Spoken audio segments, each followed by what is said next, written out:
Hello, so we have Lucy E. Parsons, Property Rights versus Human Rights.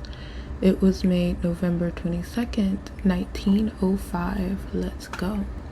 Every person who is rendering no good to humanity is useless, no matter how hard he works. Head work and hand work are equally hard and equally useful if rightly applied. All men, rich and poor, are working at something, perhaps one at useful labor, the other at useless labor. Nevertheless, they are each and all using their energies at some occupation.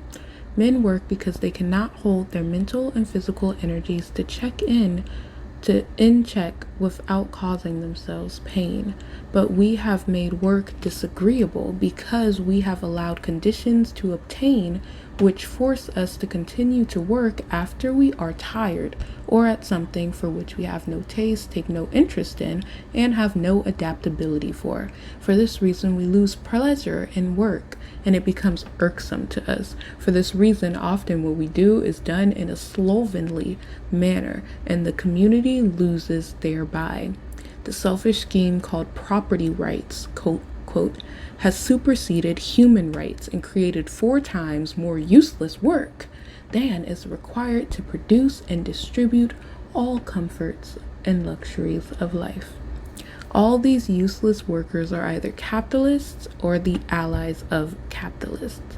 In this class of workers, whose sole business is to sustain rights of property, can be classed by lawyers, jailers, police, bankers, insurance companies, agents, and nearly all bosses in all branches of industry.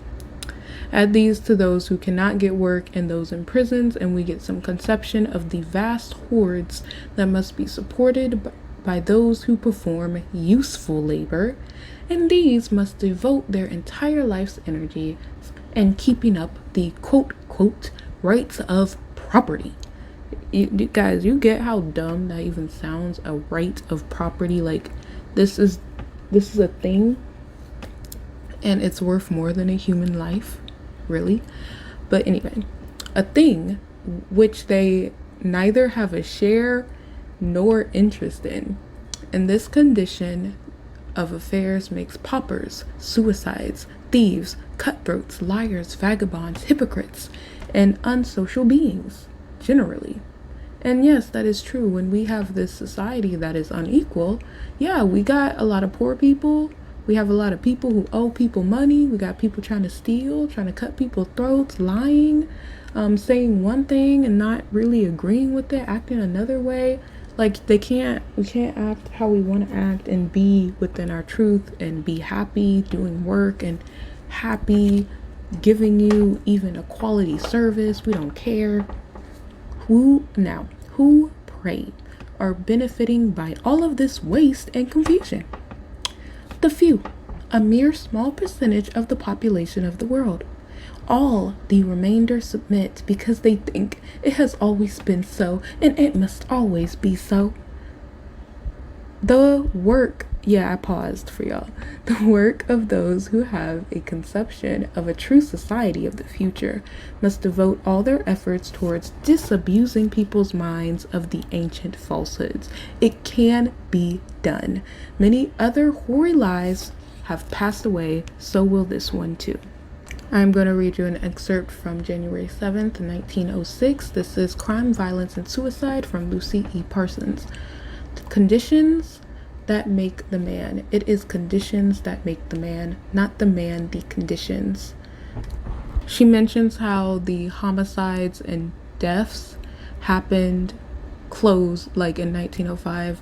It was 9,212, which increased of 730 over 1904. And the most discouraging feature of the report is the continued increase of murders committed by burglars, thieves, and hold-up men. In 1905, it was 582 as compared with 464 in 1904. It will be seen that the crimes committed in attempt to get other people's property illegally are increasing. It's sad as it is, but is it without a cause? Right? Is it without cause? No, it's conditions that make the man. Well, yes, there is a cause. Conditions make the man, not the man who makes the conditions.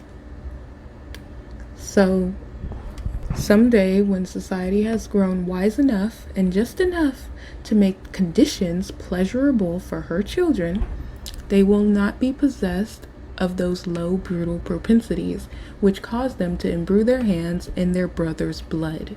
And those who say these things are sneered at as cranks and dreamers. So let it be.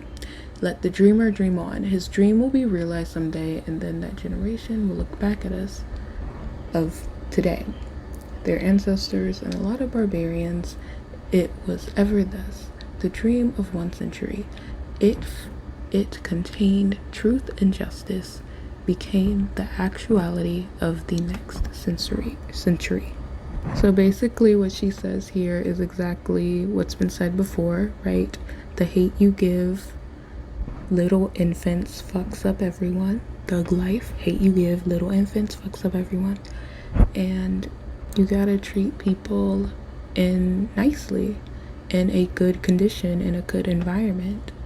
And when you see things like crime increasing, it's not because people like killing for no reason. It's because you gotta look at what is the environment really forcing them to do and forcing them to live.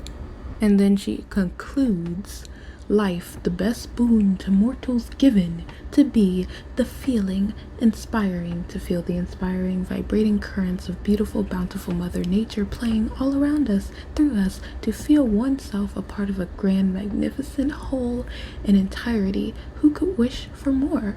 Yet, y'all, there are thousands, one every 18 hours, our coroner informs us, go out in the great unknown, because they cannot any longer endure the conditions of what ought to be a pleasant abiding place for man, but in his greed has made it a veritable hell. She does this as she discusses the suicide list after, and yes, the cases went up for that year in 1905. From 1904 compared to 1905, the suicide rates went up. And it's like, look at the conditions you put people in to make them believe that there's no point in life, and that, oh, the world is going to crap, oh, I was born in crap, and oh, nobody will ever love me. If one thing falls apart, I can't go on because I'm a failure forever. Like, we have certain things that the society teaches us, and then we react in a way, and it's completely normal. Yeah, it doesn't look good, but it's because that's what the world has given and taught us. Like, the voice inside someone's head, for example, as a child doesn't make up their own voice. They have adults telling them something day in, day out, and then they start repeating it.